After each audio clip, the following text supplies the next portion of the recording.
আসসালামু আলাইকুম।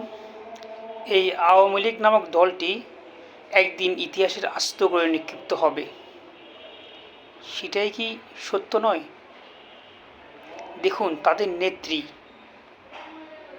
এতগুলো মানুষ হত্যা করলো তার সরাসরি নির্দেশে, এতগুলো মানুষ রক্ত ঝরলো, তারপর সে পঙ্গু হসপিটালে গিয়ে বলল নো ট্রিটমেন্ট। যে দলের নেত্রী এখনো পর্যন্ত এতগুলো গণহত্যা করে তার মনের মধ্যে ন্যূনতম অনুশোচনা বোধ নেই, তাদেরকে রাজনীতিতে কে ফেরাবে? আমরা চাই না এই আওয়ামী লীগ আবার কখনো ফিরে আসুক। আওয়ামী লীগের যারা সামর্থ্য এখনও আছেন তাদেরকে এতটুকু শুকর করা উচিত, তারা এখনও নিরাপদে ঘরে আছে। এত বড় অন্যায় করার পরও, এত মানুষকে হত্যা করার পরও, জীবন্ত মানুষকে পুড়িয়ে দিয়েছে আগুনে।